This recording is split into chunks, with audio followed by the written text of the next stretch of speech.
नमस्कार, आप देख रहे हैं तरंग 24 न्यूज़। मैं रवि कुमार पांडे। आप लोगों को बताना चाहूँगा कि हम ग्राउंड जीरो कर रहे थे, उसी दरमियान जो है तो हमें घर के बाहर जो है तो भैया मिले। इनका जो है तो हम थोड़ी सी सोचे कि विचार ले लें कि इस टाइम पे इनका कैसे गुजर रहा है और कैसे जो है तो किस तरीके से जो है तो चल रहा है इनका।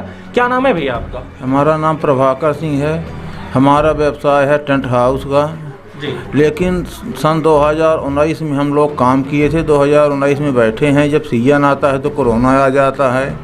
कहीं इधर उधर लेके अपना काम करते हैं। घर का किराया, दुकान का किराया, ये सब किराए से हैं।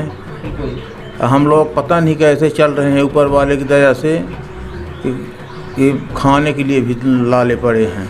ये जो आपका जहाँ हम बैठे हुए हैं, ये आपका घर है जो है तो किराए से है? ये घर किराए से है, दुकान भी हमारी किराए से। अच्छा, तो दोनों का जो है तो रेंट लगभग कितना आ जाता है? 10,000 रुपये महीने। 10,000 रुपये महीने आया। बिजली का बिल अलग से। तो कह सकते हैं कि बिजली का बिल लगभग दोनों का मिला के कितना आता होगा? 12 साढ़े 12 हो जाता है। 12 साढ़े 12 टोटल मिला के। तो आप ये बताइए कि बिजनेस आपका सिर्फ एक ही है या और कुछ भी है? बस टोटल एक ही बिजनेस है, वो भी 2 महीने का बिजनेस है। 2 महीने में भी 2 साल से कोरोना तोड़ के बैठा दिया है। तो आपका इस टाइम पे कैसे चल रहा है? इस टाइम से कैसे चल रहा है, जो रखे हैं उसी को खा रहे हैं। अब एक महीने 15 दिन खाएंगे, इसके बाद फिर भीख मांगेंगे इस लॉकडाउन में। बिल्कुल। अब इसके आगे अब हमारा नहीं, हमारे साथ में जितने भी जुड़े हुए हैं, जी। लाइट वाले भी हैं बेचारे, ये फूल वाले भी हैं, इनका भी 2 महीने का धंधा है। सब किराए से रह रहे हैं, किराया दे रहे हैं। 2 महीने का धंधा करते हैं सब बेचारे। बस सबका एक ही धंधा है। आदमी 10-50 लाख रुपए लगा दिया, इसके बाद अब कहाँ है पैसा लगाने के लिए? बिल्कुल। हैं? आप ये बताइए कि अभी तक जो था तो लगभग 10 दिन का ऐसे करके लगभग 1.5 महीने से लॉकडाउन लगा हुआ है। अभी 10 दिन का फिर से लॉकडाउन लग गया, जैसे 16 तारीख तक फिर से हो गया है।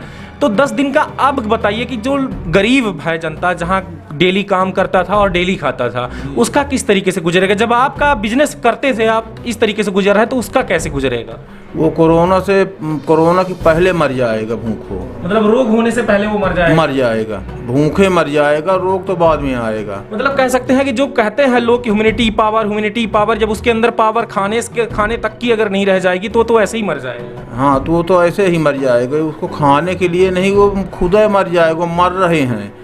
मर रहे हैं बेचारे। कहीं इधर से मांगते हैं, कहीं उधर से मांगते हैं। कोई दे दिया आधा किलो 1 किलो, ले जाके अपने लड़के बच्चे पालते हैं। ये लाइट वाले बेचारे, फूल वाले, ये कहाँ से जाएं? मिस्त्री जो खाना वाले हैं वो भी बेचारे परेशान हैं। वो भी बस मांग के चला रहे हैं 2 साल से। बताइए, 2019 में हम लोग काम किए थे, 2021 में भी यही हुआ, 20 में भी यही हुआ। तो कहाँ से आदमी खर्चा चले, कहाँ से क्या करे? इधर उधर से लेके चला रहे हैं। शासन कोई वो नहीं कर रहा है। गाड़ी वालों का है तो टैक्स माफ़ कर दिए, और किसी का है तो मान लीजिए कि 2 महीने बाद धंधा चलने लगता है। हम लोग तो बस वो बोला था बादशाह कि बीरबल बताओ, 12 में 4 गए तो क्या हुआ? तो कहीं बताए कुछ नहीं बचा। तो हमारा 2 महीने चला गया, साल भर में तो क्या बचा? कुछ नहीं बचा। बिल्कुल। तो आप ये बताइए कि कभी इधर सांसद या विधायक या जिला अध्यक्ष कभी राउंड करने आए इस कोरोना काल में?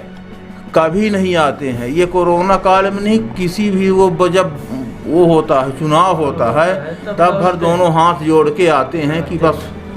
इसके बाद कोई नहीं आया कि कौन क्या कर रहा है, मर रहा है, खा रहा है कि कुछ कर रहा है।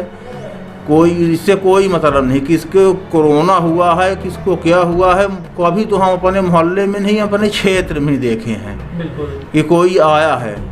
नहीं, हम ये कह सकते हैं कि प्रधानमंत्री हो या मुख्यमंत्री हो या हमारे यहाँ के सांसद हो, विधायक हो, कोई भी हो, मतलब एक तरीके से जनता के लिए जो है तो कहीं ना कहीं एक हेल्पलाइन नंबर होना चाहिए कि हम गरीब हैं, मर रहे हैं भूखे, हमारी कोई हेल्प कीजिए। ऐसा कोई हेल्पलाइन नंबर नहीं है। तो इस पे आप क्या कहेंगे, बताइए? हेल्पलाइन नंबर नहीं, हेल्पलाइन नंबर अगर कहीं से मिलता भी है तो वो लगता ही नहीं है जी। सबसे बड़ी बात, लगता ही नहीं है जी, चालू ही नहीं रहता। अब हेल्पलाइन नंबर में हमको फ़ोन करने से हमारा पेट भरेगा कि जब कुछ खाने को मिलेगा? नहीं, हेल्पलाइन नंबर का मतलब ये होता है कि कहीं ना कहीं अगर वो हेल्प करेंगे तभी तो आपकी हेल्प होगी। हेल्पलाइन नंबर का मतलब ही है कि वो सुने और आप तक दाना या खाना पहुंचाएं। नहीं तो हेल्पलाइन अब वो क्या सुनेंगे। भाषणबाजी से पेट नहीं चलेगा। वो न तो भाषणबाजी से पेट चलेगा, न तो उनके आने से जब कुछ मदद करेंगे तब न पता चलेगा कि ये मदद कर रहे हैं, हम इनके पब्लिक हैं, हम ये हमारे वो हैं चुने हुए प्रतिनिधि हैं। कहीं न कहीं हेल्प करें तब तो पता लगता है, इसीलिए तो हम लोग भेजते हैं, लेकिन वोट के बाद कोई नहीं आता है। तो फिर ऐसे मतलब जो है तो सदस्य को, जो आपके जनहित में जनता की सेवा करने के लिए जो जनप्रतिनिधि हैं, उनको आप ऐसे चुनते क्यों? क्योंकि वो तो बार बार, जैसे कि मान लीजिए हमारे जो विधायक हैं 3-4-5 वर्षीय से लगातार आ रहे हैं, तो फिर आप क्यों चुनते हैं उन्हें? नहीं, हम अकेले हमारे चुनने से होता है, पब्लिक चुन रही, पब्लिक भोग रही है। हो सकता है कि दोबारा विधायक नहीं, कहीं ये दिल्ली और भोपाल का मंत्रिमंडल भी बदलना अब न पड़े, अब बदलेंगे, पूरी पब्लिक बदलेगी, इसलिए कि सब परेशान हो चुकी है।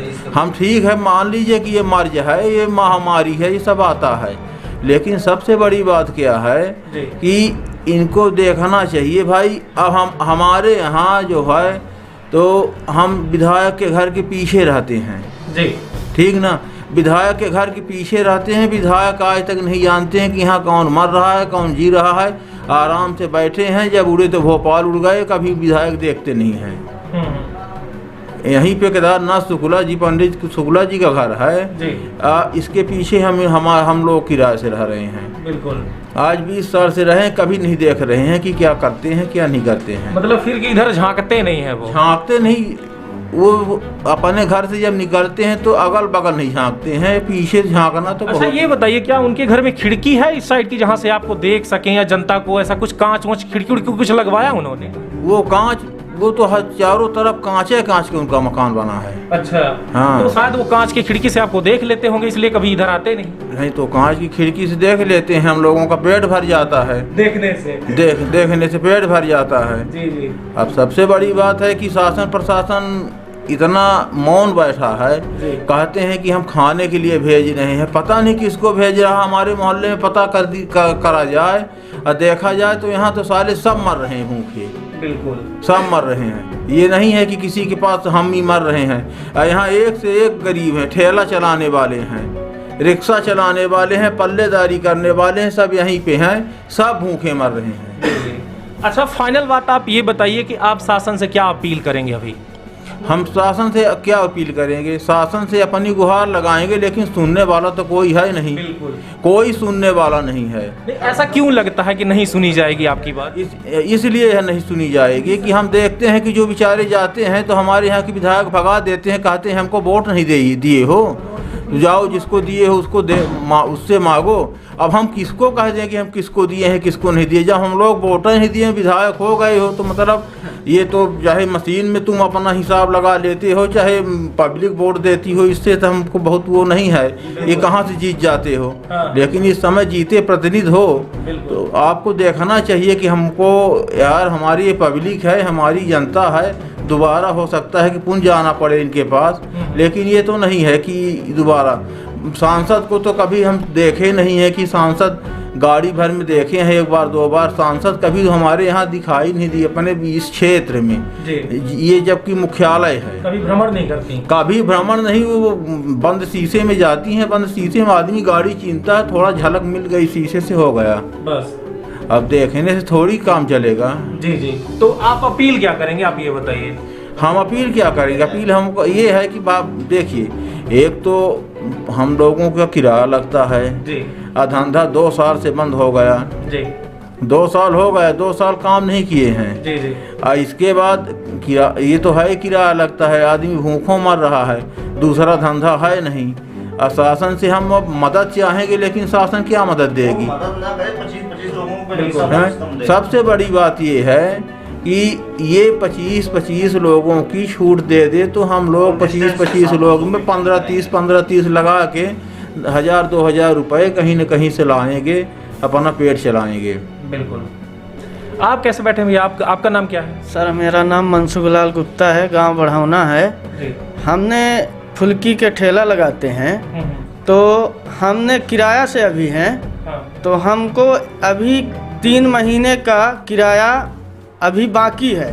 हम कहाँ से पाएँ तब उनको किराया दें, और कहाँ से पाएँ तो खाएं, और हमने तो अपने पेट के लिए सब कुछ कर रहे हैं, लेकिन पेट के लिए कुछ हो ही नहीं रहा है आगे का काम, तो क्या करें बताइए।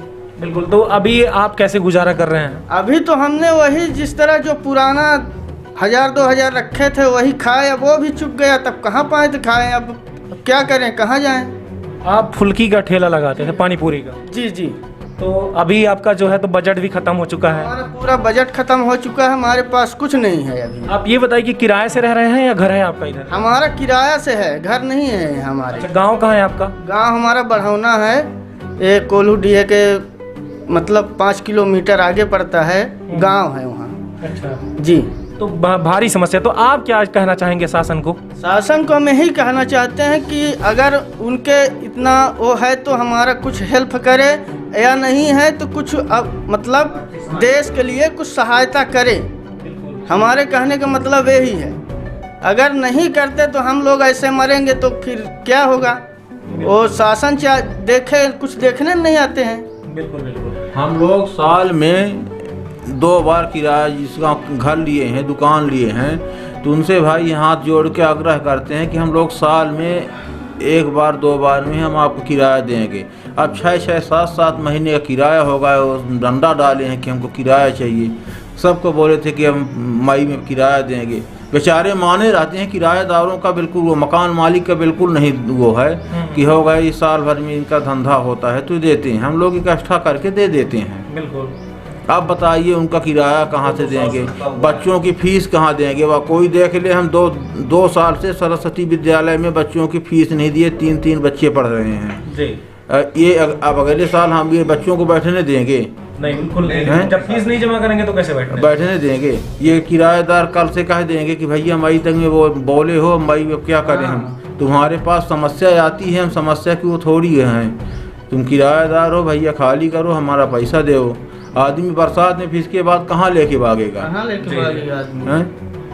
शासन को कहीं देखने को मिलेगा। एक तरीके से आप लोगों को बताना चाहूँगा कि राजा जो है वो प्रजा के लिए होता है, और प्रजा भी जो होती है उसी से राजा बनता है। क्योंकि अगर प्रजा जो है तो राजा को नहीं बनाएगी तो राजा किस काम का, फालतू है।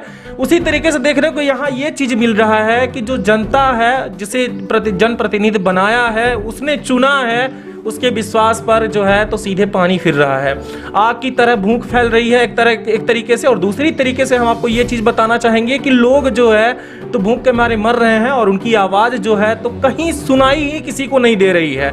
हम खुद बता रहे हैं आपको कि हम जनता तक जब पहुंचते हैं तो उसकी इस तरीके से दर्द को हम झेलते हैं। ये चीज़ पता नहीं क्यों शासन नहीं देख पा रही है, उसकी मदद जो है जनता की जो मदद है तो क्यों नहीं कर पा रही शासन प्रशासन, हमारे समझ में नहीं आ रहा है। पिछली बार जो है था कि एक ऐसी बच्ची थी जो कि कुल्हड़ से पैसे जो है निकाल कर तोड़ कर जो है तो पीएम फंड में डाली थी। वो बताइए कि इस टाइम पर अभी कुछ ही दिन पहले जो है तो उसकी ऑक्सीजन की कमी से उसकी जान चली गई। यानी कि जो बताइए एक छोटी सी बच्ची पीएम फंड में पैसा डाली, उसी के लिए जो है तो ऑक्सीजन नहीं मिल रही। तो हमारा जो ये राजा है देश का, किस काम का है, क्या कर रहा है, वो किस तरीके से झेल रहा है, वो तो सिर्फ देखिए चुनाव में ही बिजी रहते हैं। तो हम ये आपको बताना चाहेंगे कि किस तरीके से पूरे गरीब जनता झेल रही है इस शासन को, प्रशासन को, और सीधी जिले के विधायक और सांसद को और जिला अध्यक्ष को किस तरीके से झेल रही है कि फिर के वो झांक नहीं रहे हैं, जनता से मिल नहीं रहे हैं, और मिलेंगे कैसे, उन्हें खुद का डर बना हुआ कि हम खुद न मर जाएं यहाँ कहीं। इसलिए इस तरीके से पूरे शासन चल रहा है कि जैसे कहते हैं कि अंधेर नगरी चौपट राजा, पूरा वैसा ही चल रहा है कि चौपट है यहाँ पूरा देखने को मिल रहा है आपको। धन्यवाद। अभी तक आप देख रहे थे तरंग 24 न्यूज। मैं रवि कुमार पांडे, कैमरामैन राकेश वर्मा के साथ। नमस्कार, जय हिंद।